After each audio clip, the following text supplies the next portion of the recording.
Hello, ഞങ്ങൾ ഇന്നലെ കല്യാണത്തിന് പോയി വന്നപ്പോൾ എന്താ പറയുക, ചരിത്രപ്രധാനമായ സ്ഥലം എന്ന് വേണമെങ്കിൽ പറയാം കേട്ടോ. ഇതിനെ എന്ന് വെച്ചാൽ വഞ്ചിക്കുളം എന്ന് പറഞ്ഞാൽ നമ്മുടെ കൊടുങ്ങല്ലൂർ ഭാഗത്തുനിന്ന് ചരക്ക് കൊണ്ടുവരുന്ന ഒരു കനാലുണ്ട്. ഇവിടെയാണ് ചരക്കടുപ്പിച്ച് റെയിൽവേയിൽ പോവുക കേട്ടോ. ആ ഒരു സ്ഥലമാണ്. പലപ്പോഴും കാണുമ്പോൾ കയറണമെന്ന് വിചാരിക്കാറുണ്ട്, പക്ഷേ കയറാൻ പറ്റാറില്ല. ഇന്നപ്പോൾ കയറാനായിട്ടുള്ള സമയം ഉണ്ടായിരുന്നു. അപ്പോൾ ഞങ്ങൾ നേരെ അതിനുള്ളിലേക്ക് കയറി. അപ്പോൾ അതാ ഇങ്ങനൊരു സംഭവമൊക്കെ അവിടെ വെച്ചിട്ടുണ്ട്, എല്ലാം എഴുതി വെച്ചിട്ടുണ്ട് കേട്ടോ. അപ്പോൾ കൂട്ടുകാർക്ക് വായിക്കാൻ വേണ്ടി ഞാനൊന്ന് അടുപ്പിച്ച് കാണിച്ചത്. വഞ്ചിക്കുളന്ന് അവിടെ ഇവിടെയൊക്കെ എഴുതിയിട്ടുണ്ട്.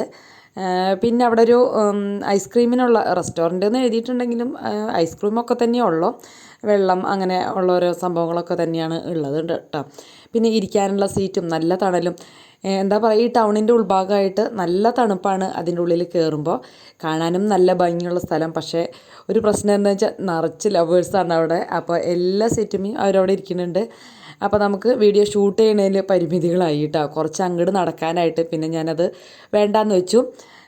പിന്നെ ഞങ്ങൾ ഇവിടെ തന്നെ നിന്ന് കുറച്ച് നേരമൊക്കെ ഒരു ഭംഗിയൊക്കെ ഒന്ന് ആസ്വദിച്ചു. എന്ത് ഭംഗിയല്ലേ കാണാൻ. ചേട്ടൻ ചെറുപ്പത്തിൽ ഇവിടെയൊക്കെ കുളിക്കാൻ വരാറുണ്ട് എന്ന് പറഞ്ഞു കേട്ടോ.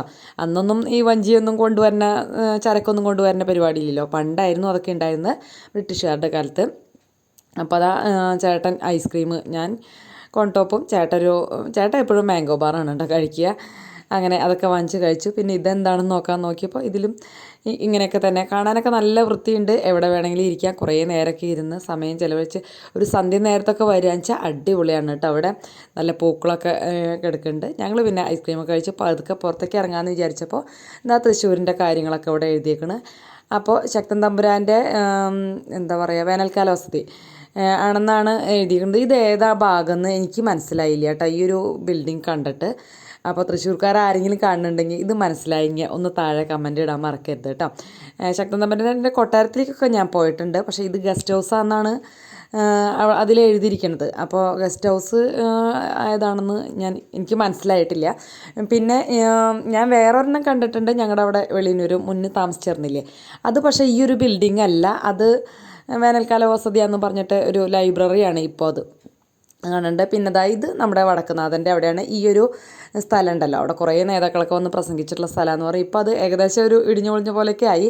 എന്നാലും നമ്മൾ വെടിക്കെട്ടൊക്കെ കാണുമ്പോൾ അവിടെയൊക്കെ കയറി നിൽക്കാറുണ്ട്, അല്ലെങ്കിൽ പൂരം കാണാനൊക്കെ അവിടെ കയറി നിൽക്കാറൊക്കെ ഉണ്ട് കേട്ടോ.